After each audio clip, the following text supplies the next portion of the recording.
एक सवाल लेंगे।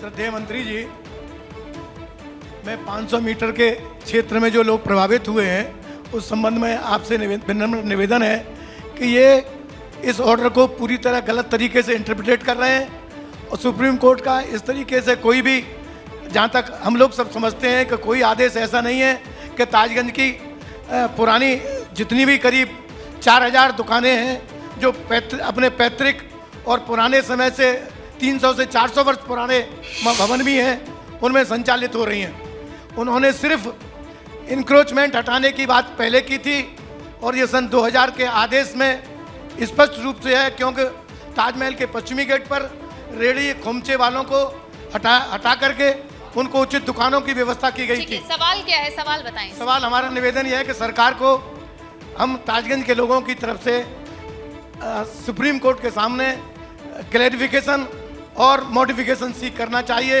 हम लोग इस स्थिति में नहीं है, यहाँ ताजगंज बहुत छोटी गरीब बस्ती है। ठीक है, बहुत गरीब बस्ती है। ये लोग सुप्रीम कोर्ट का खर्चा बर्दाश्त करने की स्थिति में नहीं है। मैं आपको अवगत करा दूं मान्यवर, अभी बहुत सारे जो लोग प्रभावित हैं उनसे, यहाँ के जो स्थानीय एसोसिएशन, उनसे मेरी चर्चा हुई है इस विषय में। यहाँ के लोग माननीय उच्चतम न्यायालय में रिव्यू में भी जा रहे हैं, सरकार भी उसमें प्रयास करेगी। और अगर ज़्यादा क्लैरिफिकेशन की आप बात कर रहे हैं, वो चूँकि कानूनी पहलू है वो भी दिखवा लिया जाएगा। यदि उसका इंटरप्रिटेशन गलत हो रहा है, जो कानूनी पहलू है, तो उसमें माननीय जो भी हमारे तमाम वरिष्ठ अधिवक्ता होंगे उनके द्वारा वो भी दिखवा लेंगे। लेकिन सरकार आपके साथ खड़ी है, ताज के हितों की सुरक्षा के संरक्षा के लिए, आपके हितों की संरक्षा के लिए। अगर आपको शीर्ष प्राथमिकता रहेगी, आप सब लोगों को संरक्षण देने का काम सरकार करेगी, आप सबको वरीयता देने का काम करेगी। ठीक है, ये विश्वास दिला रहे हैं मंत्री जी। अभी अनु ने एक जिक्र किया कि जब भी आगरा की बात होती है तो सिर्फ ताजमहल की बात होती है।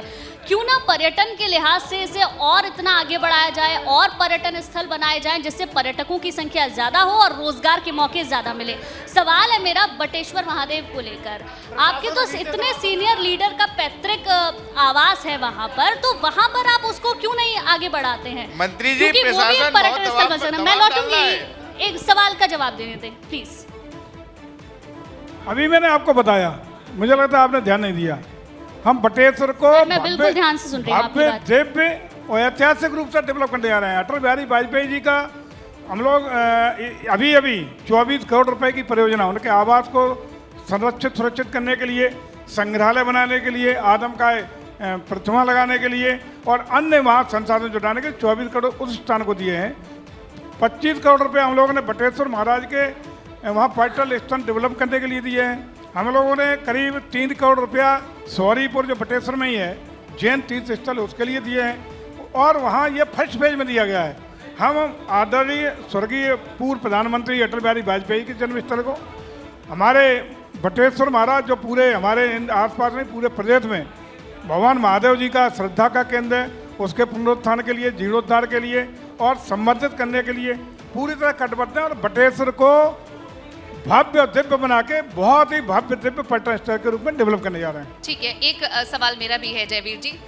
जब अक्सर कहा जाता है कि ताजमहल एक मॉन्यूमेंट इतना बड़ा है कि विश्व को भारत की तरफ आकर्षित करता है और सबसे ज़्यादा टूरिस्ट इसे देखने के लिए आते हैं, लेकिन उसी बीच कहा जाता है कि ताजमहल के आसपास विकास नहीं हो रहा है और सरकार पर आरोप लगता है कि सरकार इसे नजरअंदाज इस वजह से कर रही है क्योंकि मुगलों की विरासत है, वो उनकी पॉलिटिक्स को सूट नहीं करता, इस वजह से इसके डेवलपमेंट पर ध्यान नहीं दिया जाता, ऐसे आरोप लगते हैं। इस पर आप क्या कहेंगे? हमारी सरकार धर्म और जात मजहब के नाम पर कोई निर्णय नहीं लेती। भारतीय जनता पार्टी की ऐसी लोकप्रिय सरकार है, चाहे केंद्र बैठी हुई मोदी जी की सरकार हो या स्टेट में आदरणीय योगी जी के नेतृत्व की सरकार हो, निश्चित रूप से लोक हित के निर्णय लेती है, लोक कल्याण के निर्णय लेती है, देश और प्रदेश के विकास के निर्णय लेती है और सर्वस्पर्शी और सर्व समाज के हितों के दृष्टि का निर्णय लेती है। ये अगर कोई कह रहा है तो बिल्कुल बेबुनियाद है, उसका हम लोग खंडन करते हैं। लेकिन साथ ही साथ क्या आपको लगता है कि जिस तरह से कई कुछ साधु संत, अभी आपने भी खबरें देखी होंगी, कहा जाता है कि शिवजी जी का मंदिर है और इस तरह के दावे किए जाते हैं, क्या इससे छवि खराब होती है? ये विवाद बहुत लंबे समय से सुनने को मीडिया में आप भी देखते होंगे, अभी से नहीं आई, पूर्व की सरकारों के ज़माने में भी आते रहे। हमने ये छोड़ दिए तो छोटी चीज़ है, अयोध्या के भगवान राम के मंदिर पे भी संवैधानिक दायरे में रहते हुए कानून का पालन करते हुए।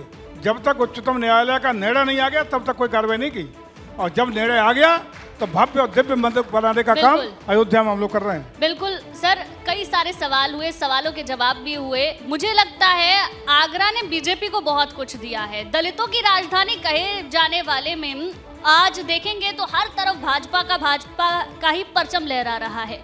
लेकिन सवाल सबसे बड़ा ये भी खड़ा होता है ना कि क्या बीजेपी ने भाजपा को उतना दिया? इसी सवाल और इसी बात के साथ में यहाँ पर वक्त की कमी है, जल्दी से दो मिनट में मुझे ऐसा लगता है हाँ कि आगरा शहर तक आप सीमित कर रही हैं, ब्रज भूमि है, हाँ और ब्रज भूमि में 8,000 करोड़ की परियोजना इस समय भगवान कृष्ण के जन्म स्थल बिल्कुल मथुरा सर, तीर्थ मैं विकास के लिए हो खुद रही रज क्षेत्र है। से आती मैनपुरी, हूँ। ये मैनपुरी के विकास में मैनपुरी में भी 50 करोड़ के लगभग योजना पर्यटन अकेला दिए है।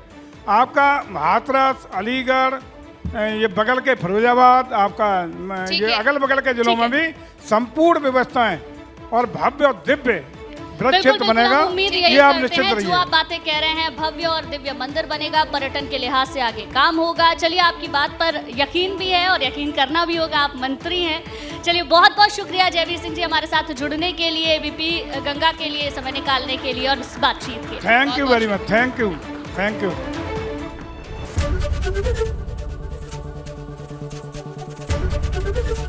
एबीपी गंगा, खबर आपकी, जुबान आपकी।